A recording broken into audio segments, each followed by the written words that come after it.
홍남기 부총리 겸 기획재정부 장관이 최근 정년 연장 논의가 필요하다고 밝히면서 정년 연장 문제가 사회적 화두로 떠올랐습니다. 정부가 정년 연장 카드를 꺼낸 배경에는 노인 인구 급증에 따른 재정 부담을 빼놓을 수 없습니다. 통계청에 따르면 내년부터 10년간 65세 이상 노인 인구는 매년 48만 명씩 급증합니다. 2025년에는 1,000만 명을 넘어서게 됩니다.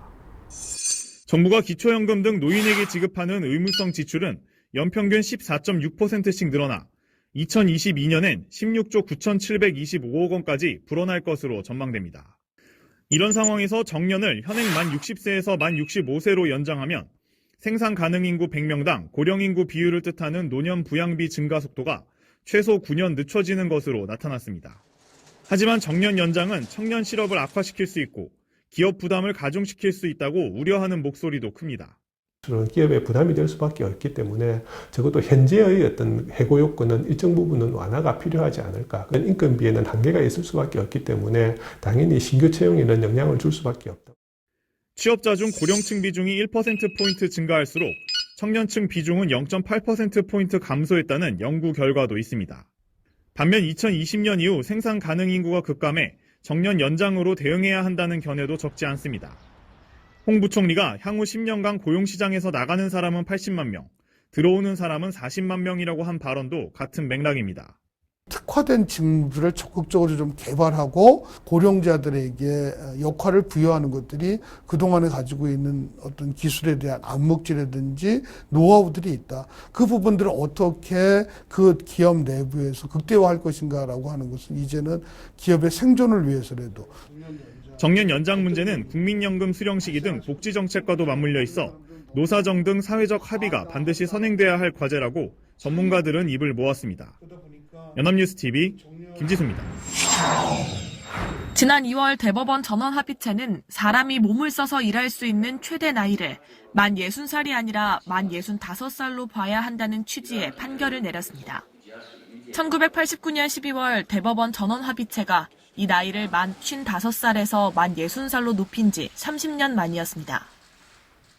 이제는 특별한 사정이 없는 한 만 60세를 넘어 만 65세까지도 가동할 수 있다고 보는 것이 경험치에 합당하다는 것이 대법원의 다수 의견입니다.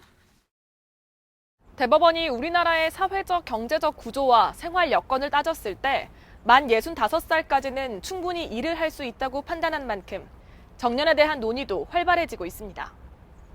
그렇다면 우리나라보다 앞서 정년 연장 논의를 시작했던 다른 나라들은 어떤 길을 걸어왔을까요?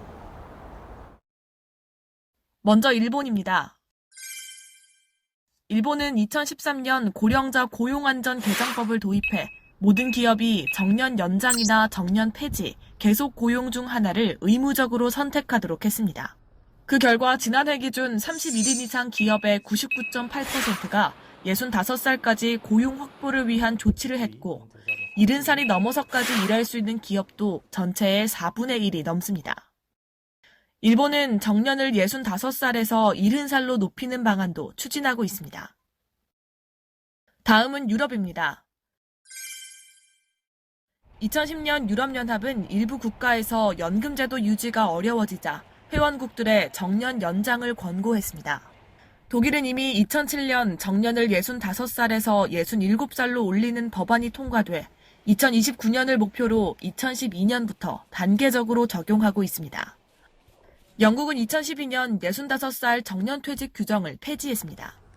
반면 정년 연장 논의 과정에서 사회적 갈등을 빚은 나라들도 있습니다. 프랑스는 2010년 정년을 60살에서 62살로 높이기로 했다가 노동계 반대에 부딪혀 2년 만에 계획을 철회했습니다. 러시아는 지난해 푸틴 대통령이 남성의 정년을 60살에서 65살로, 여성은 55살에서 63살로 늘리는 개정안을 추진했다가 국민 신뢰도가 추락해 여성 정년을 60살로 낮췄습니다. 세계 각국에서도 진통을 겪었던 정년 연장 문제. 사회적 갈등을 최소화하려면 보다 꼼꼼한 논의가 필요해 보입니다. 연합뉴스TV 김보윤입니다. 20대 국회에 계류된 정년 연장 관련 법안은 2건입니다. 서영수 더불어민주당 의원이 지난해 4월 발의한 법안은 만 65세까지 고용을 유지하도록 사업주가 노력할 의무를 부과하겠다는 내용이 담겼고, 김학용 자유한국당 의원이 지난해 11월 발의한 법안은 정년과 국민연금을 받기 시작하는 나이 사이에 공백을 메울 수 있도록 국민연금 수령 시기에 맞춰 정년을 1년씩 늘리도록 했습니다. 두 법안 모두 고용주에게 고용노동부가 상담 자문 등 필요한 지원을 해야 한다고 적어 정부 지원의 길도 열어뒀습니다. 하지만 정년 연장의 방향과 내용을 놓고 여야 지도부의 입장이 엇갈리고 있는 상황입니다. 민주당은 고령화 속도를 감안했을 때 정년 연장 논의를 서둘러야 한다고 지적합니다. 가파른 인구 구조의 변화와 노인 빈곤 문제에 대응하기 위한 정년 연장 논의와 함께 청년 취업 대책도 마련해 나가야 할 책임이 국회에 있습니다. 반면 한국당은 신중해야 한다는 입장입니다. 고령자 취업자 수가 늘면 청년 실업이 악화할 수 있는 만큼 단순한 정년 연장 논의가 아닌 노동개혁을 추진해야 한다는 겁니다. 정년 연장 매우 신중해야 합니다. 무엇보다 청년의 양질의 일자리의 문턱을 높일 수 있습니다.